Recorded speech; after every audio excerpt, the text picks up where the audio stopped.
سے طلب ہوئی سوئے منتہا وہ چلے نبی. کوئی حد ہے ان کے عروج کی, کوئی حد ہے ان کے عروج کی, بلغ العلا بکمال ہی.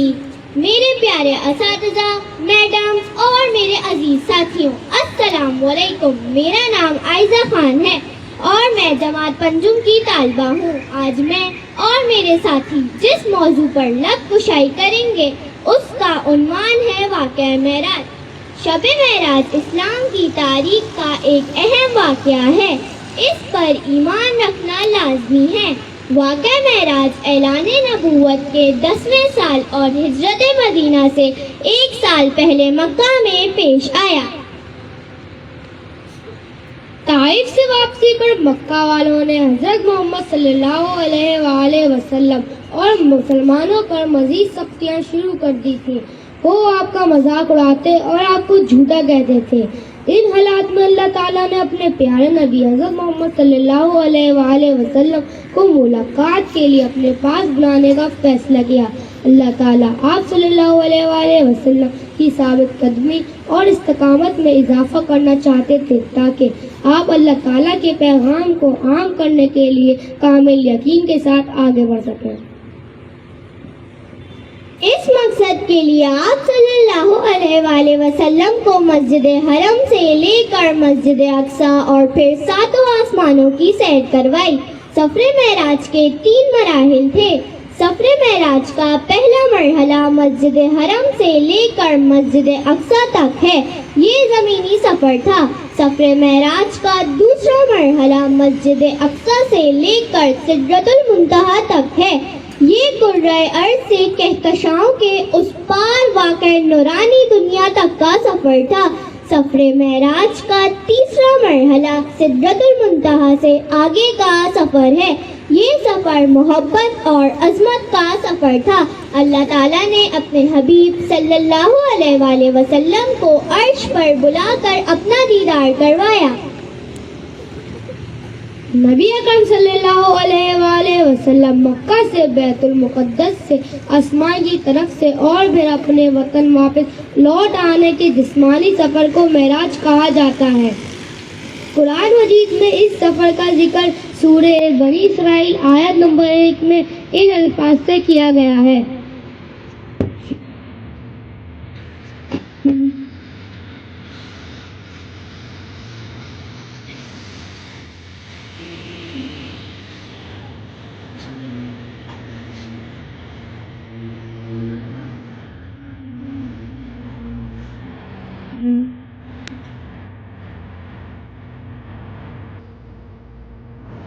وہ ذات پاک ہے جو ایک رات اپنے بندے کو مسجد الحرام یعنی خانہ کعبہ سے مسجد اقصی یعنی بیت المقدس تک جس کے گردا گرد ہم نے برکتیں رکھی ہیں لے گیا تاکہ ہم اسے اپنی قدرت کی نشانیاں دکھائیں. بے شک وہ سننے والا اور دیکھنے والا ہے. حضرت محمد صلی اللہ علیہ وآلہ وسلم کی یہ مسافت خدا کی نشانیاں دیکھنے کا پیش خیمہ بنی. کی 27ویں شب تھی اور آپ صلی اللہ علیہ وآلہ وسلم اپنی چچا زاد بہن ام ہانی کے گھر رات کی نماز پڑھ کر سوئے تھے.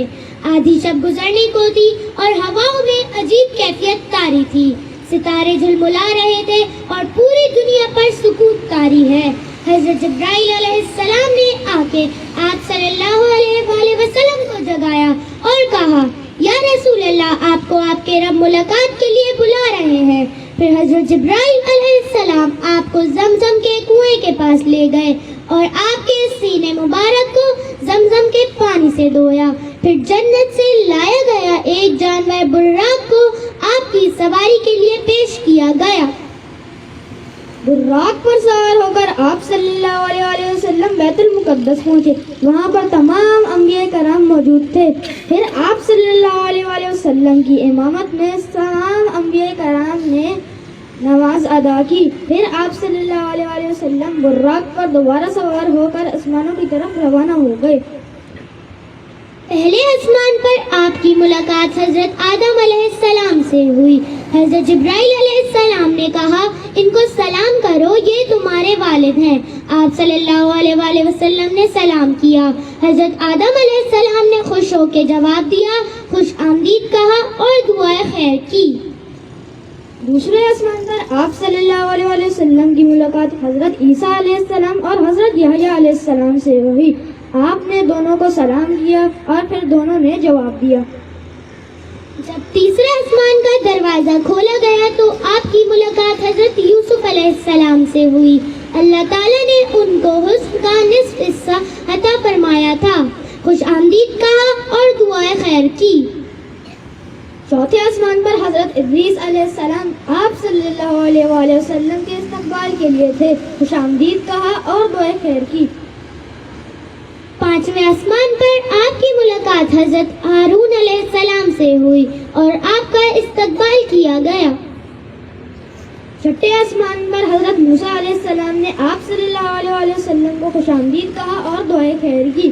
ساتویں آسمان پر آپ صلی اللہ علیہ وآلہ وسلم کی ملاقات حضرت ابراہیم علیہ السلام سے ہوئی. حضرت جبرائیل علیہ السلام نے کہا یہ آپ کے والد ہیں، ان کو سلام کریں. آپ صلی اللہ علیہ وآلہ وسلم نے حضرت ابراہیم علیہ السلام کو سلام کیا اور پھر انہوں نے جواب دیا. حضرت ابراہیم علیہ السلام نے کہا کہ بیٹے آج تمہاری رب سے ملاقات ہوگی کیونکہ تمہاری امت آخری ہے اور سب امتوں سے زیادہ ہے، اس لیے اس کی ضروریات اپنے رب سے ضرور طلب کریں.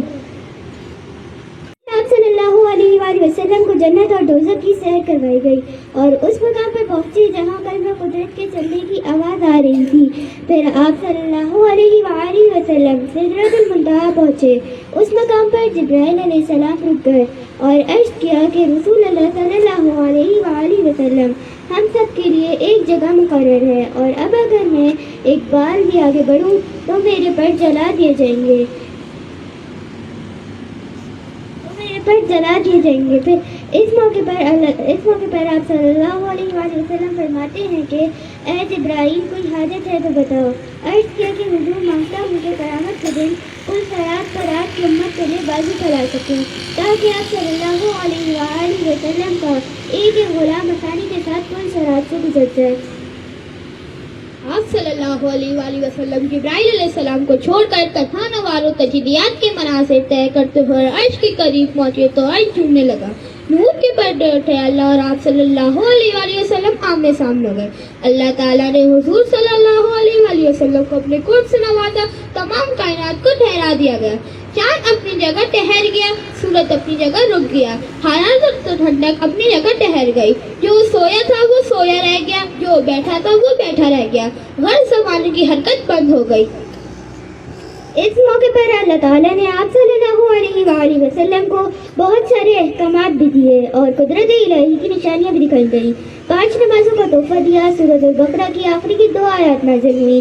جب آپ صلی اللہ علیہ وآلہ وسلم آسمانوں سے ہوتے ہوئے بیت المقدس پھر مکہ ام ہانی کے گھر تشریف لائے جہاں سے سفر کی ابتدا ہوئی تھی. جب آپ صلی اللہ علیہ وآلہ وسلم راتوں رات ایک طویل سفر طے کر کر زمین پر تشریف لائے تو تمام عالم اللہ کے حکم سے پھر چلنے لگے.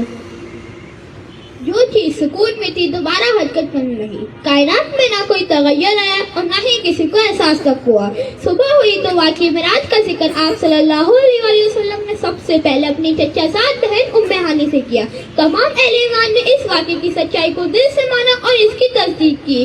شب معراج کا واقعہ آپ صلی اللہ علیہ وآلہ وسلم کی زندگی کا عظیم الشان واقعہ ہے. اس واقعے میں آپ صلی اللہ علیہ وآلہ وسلم کو اتنا بڑا مقام عطا کیا گیا.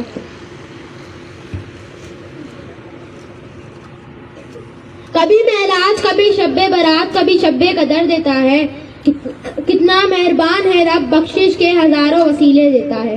اللہ تعالیٰ کی سب سے بڑی نعمت یہ ہے کہ اللہ تعالیٰ نے ہمیں مسلمان پیدا کیا اور ہمیں آپ صلی اللہ علیہ وآلہ وسلم کا امتی بنایا.